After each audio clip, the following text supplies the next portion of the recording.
Fala pessoal, tudo bem com vocês? Galera, muito prazer. Meu nome é Daniel Cataldo e hoje eu vou ser o seu professor de física. Rapaziada, continuando o assunto de trabalho, hoje nós vamos falar sobre os casos particulares. Bora lá? Então solta a vinheta.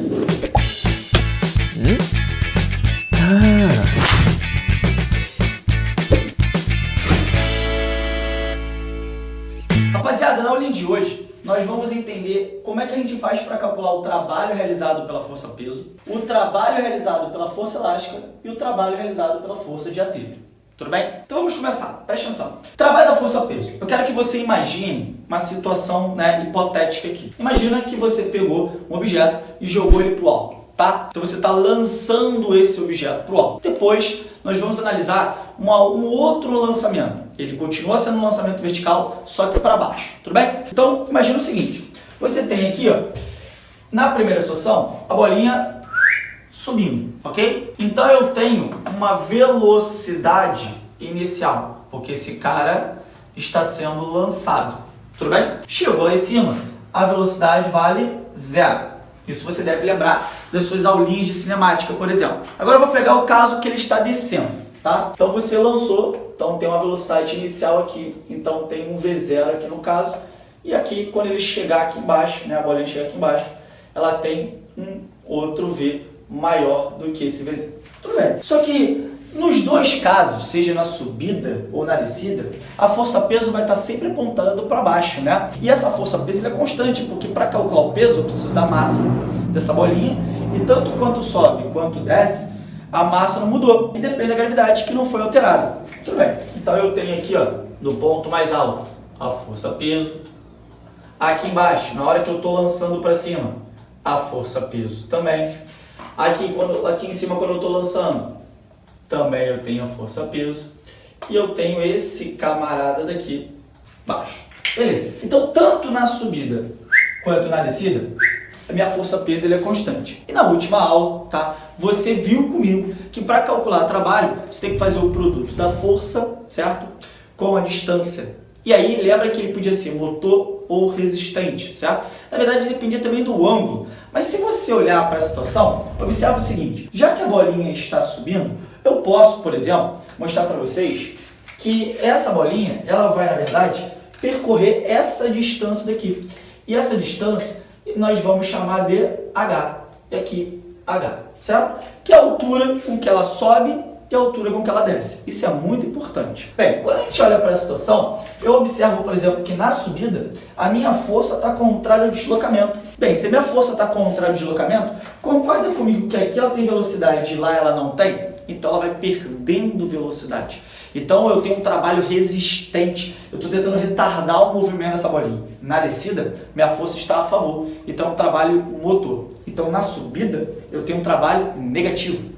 Na descida, eu tenho um trabalho positivo. Extremamente importante isso, tá? Portanto, para calcular esse trabalho, tanto da força-peso, para subir, quanto da força-peso para descer, nós temos uma expressãozinha. Então, o cálculo do trabalho da força-peso, a gente vai continuar usando a letra tal e vai ser mais ou menos mgh.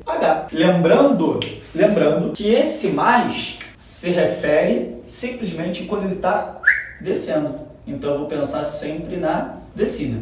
E o menos, eu vou pensar simplesmente na subida. Maravilha? Tá bom? Agora, uma observação extremamente importante aqui. A força-peso é uma força conservativa. Bem, se a força-peso é uma força conservativa, por mais que eu tenha, por exemplo, uma análise, isso vai aparecer em algumas questões. Vamos supor que o cara fale assim, essa bolinha ela subiu fazendo esse movimento, esse zigue-zague, certo? Ou ela desceu fazendo esse movimento daqui.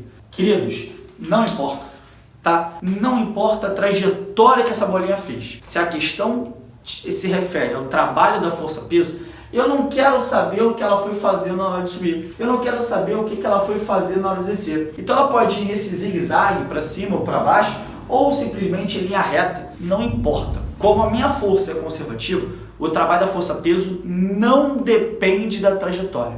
Isso é muito importante. Essa observação você precisa notar, tudo bem? Então o trabalho da força-peso não depende da trajetória, porque a força-peso é uma força conservativa.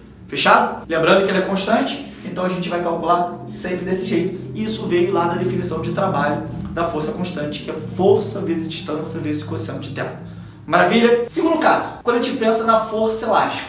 Bem, força elástica é aquela força que depende da deformação, lembra? E aí aquela força, ela ia aumentando conforme a distorção, né, da mola, do elástico, né, a deformação desses caras, elas vão aumentando. Então, se você tem uma deformação da mola, se você tem uma deformação do elástico, a força, ela acompanha essa deformação. Então, ela vai ser mais intensa quanto maior for essa deformação. Maravilha! Então, eu posso afirmar que essa força, ela não é constante. Ela é, de fato, variável. Então, se ela é variável, tem que aparecer um gráfico para vocês. Lembra? Falei isso na nossa primeira aulinha. Se você não assistiu, vou deixar o link aqui para vocês na descrição, justamente para você clicar e depois assistir a definição de trabalho de uma força variável. Galera, então, lembra como é que é o gráfico, no caso aqui da força elástica? Vou desenhar para vocês, ó. O gráfico da força elástica é algo mais ou menos assim, ó. Ele é mais ou menos desse jeito. E aí eu vou pegar um ponto qualquer. Quando eu pego esse ponto qualquer, eu tenho um valor para a nossa deformação, que é o nosso x aqui, certo? Então aqui tem um valor para o nosso x. E eu tenho um valor aqui para a nossa fel, que é a nossa força elástica. Só que fel é calculado como sendo o produto de K vezes x, onde o K é a constante elástica da nossa mola. Maravilha! Então eu lembro o seguinte, que se eu fizer essa áreazinha aqui, por exemplo, de laranja, que eu estou desenhando para vocês, se eu fizer essa áreazinha daqui, ó, fiz essa área. Se eu fizer o cálculo dessa área, eu vou obter exatamente o trabalho realizado pela força elástica. Então, vamos fazer esse cálculo aqui. Ficaria mais ou menos assim, ó. Área é igual, então como é a área do triângulo, eu vou fazer base vezes altura dividido por 2. Então vai ficar kx vezes x dividido por 2. E aí lembra, né?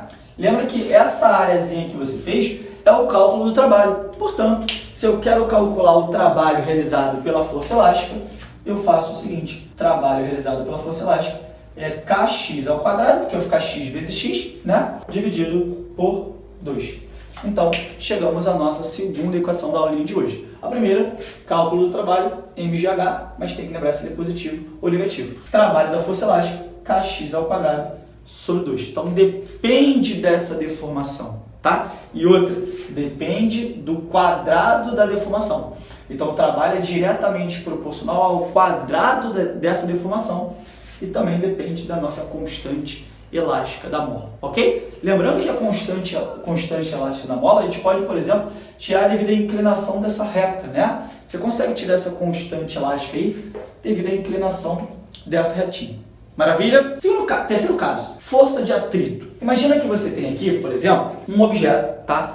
Que tem uma certa velocidade. Ele está se deslocando, por exemplo, para a direita, tá bom? Ele tem essa velocidade.